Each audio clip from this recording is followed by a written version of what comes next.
one step for mankind, and I don't know the rest. Hey friends, my name is Esther, and today we are talking about change. When we go through change, it's like walking into the unknown, right?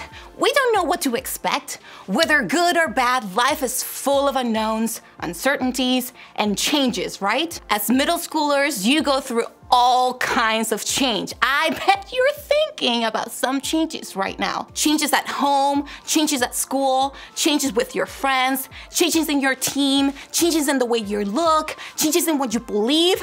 The list is huge. Whether going into the unknown in our lives results in good changes or not so good changes, I think we can all agree that dealing with these changes isn't always easy. When your dad gets remarried and you get a really great, cool stepmom, that's good, right? But still means that you have to adjust to a new person in the house. And that can be a difficult part of change. Or when you get moved to the starting lineup on your team. That's amazing, right?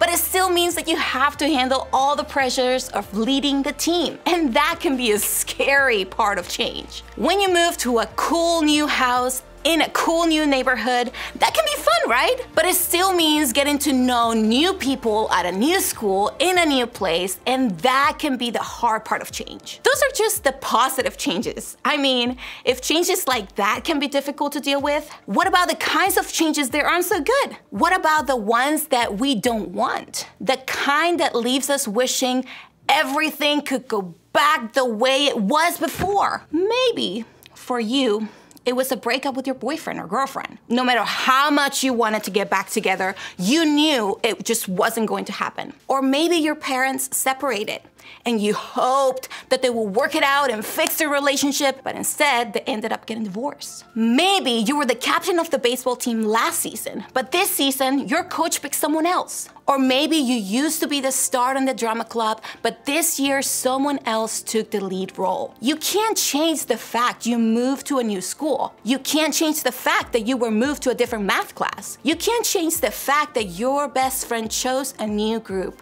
You can't change the fact that your friends rejected or disappointed you. You can't change the fact that you failed that test. You can't fix the changes that make your life feel a little bit broken right now. When something changes in a way that we don't want it to, it feels like something has fallen apart in our lives, doesn't it? And I don't know about you, but when that happens, what I try to do is fix it. I find myself thinking, I just want things to go back to the way they were. But what I've learned is that a lot of times, that is impossible. Sometimes going into the unknown means that whatever it is that feels broken simply can't be fixed. And that can leave us feeling sad, angry, frustrated, even helpless. When you're going through changes like that, sometimes it feels like nothing else can be done. Maybe you've even wondered why God hasn't done something about it. And honestly, now you feel frustrated and disappointed, both with a change that's so permanent in your life and with God who seems to be doing nothing to help you through it. If you ever felt like that, just know that you are not the only one. Almost every person who has ever experienced difficult or painful change in their lives has thought the same things. That's why it's important for us to know that while God hasn't promised you to change everything to be the way we want, God has promised us something else. And I think it's something that can help us when we go through the unknowns in our lives. A long time ago, there was a group of people who experienced a lot of changes in their lifetime. They were known as the Israelites, and what they lived through thousands of years ago actually plays a major role in our faith today. Starting with a man named Abraham.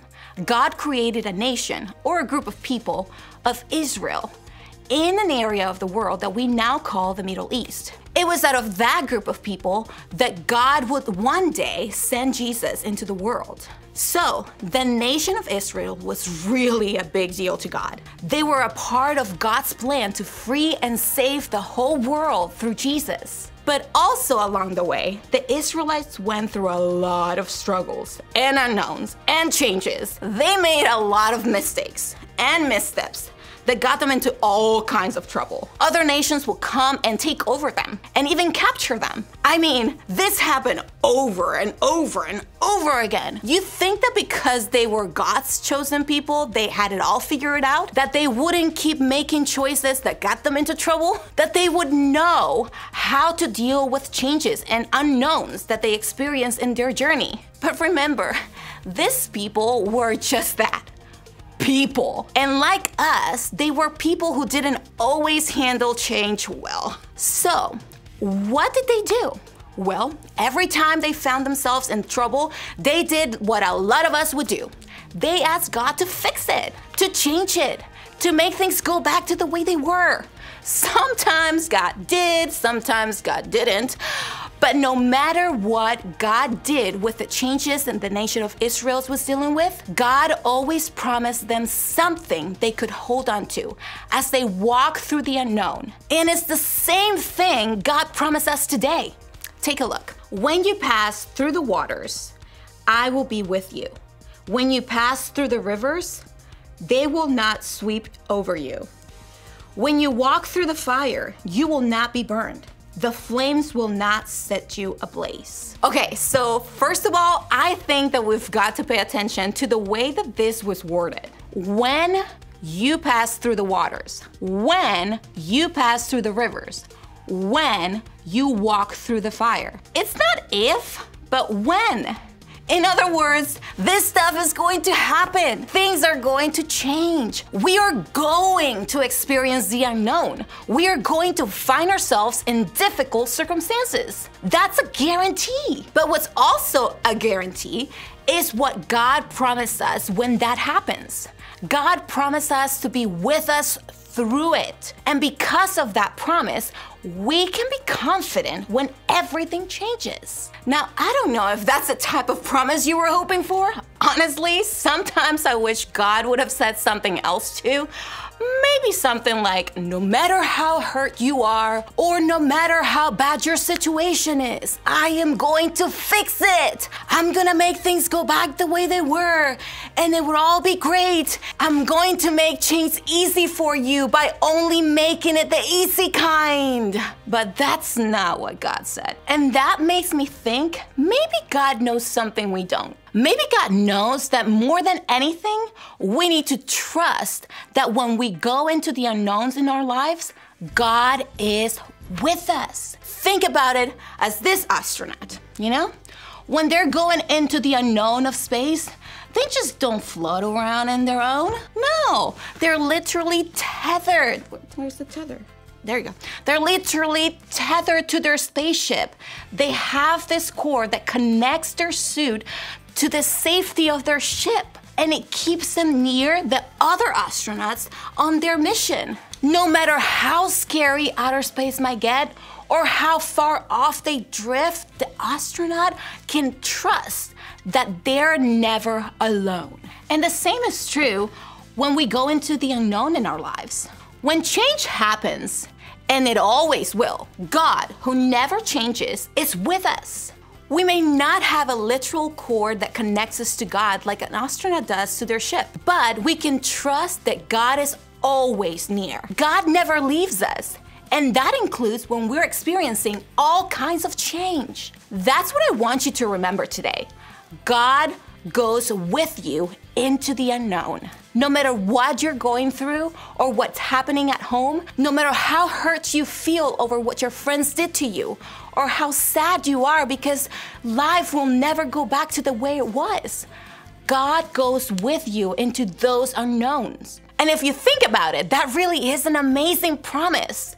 Because when I was hurting from the changes life has brought me, the last thing I want to feel is alone. I want to know someone is going through it with me. Sometimes just knowing someone is there for us can make us feel a lot better. And when that someone is God, who is bigger than anything that's happening around us, well, that's just pretty cool. I think that God's presence with us is the answer that we really need. When God finally fulfilled the promise to send Jesus into the world through the nation of Israel, one of Jesus' names was Emmanuel. That means God with us. It was a name that would remind us that God is with us always. Jesus' life on earth was direct proof that God is with us all the time. While on earth, Jesus said something similar to God's promise in Isaiah.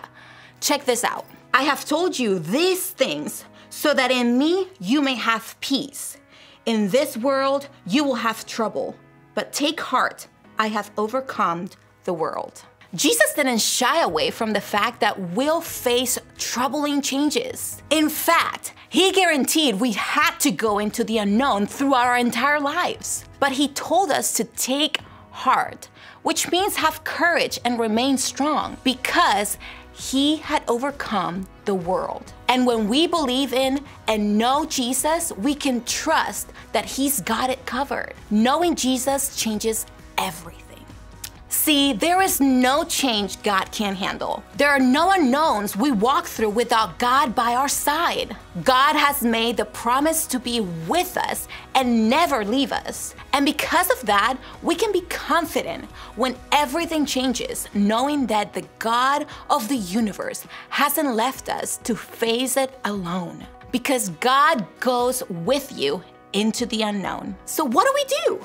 Since change is going to happen whether we want it or not, how can we do what Jesus said to do? How can we take heart and know that God is with us? I think it means making some decisions. First, we have to make a decision to trust God in the middle of the unknown.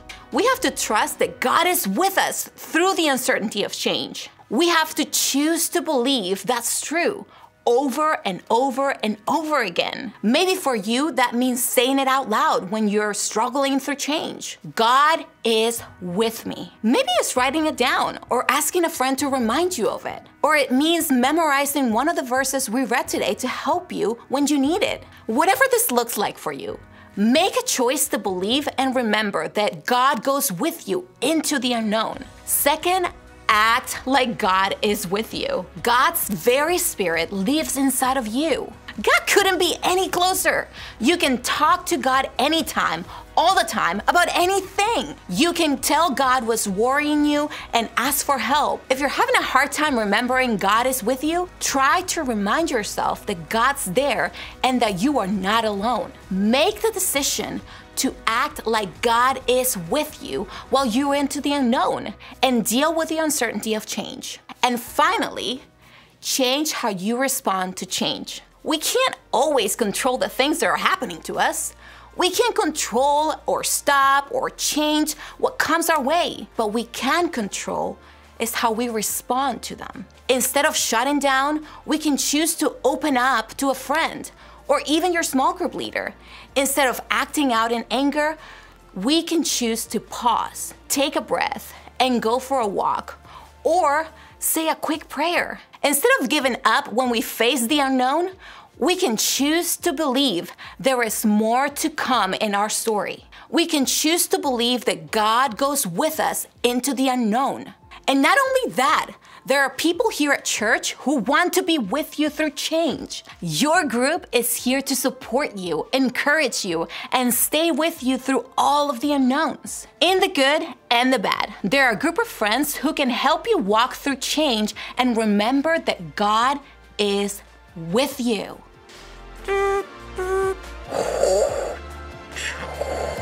Are you there?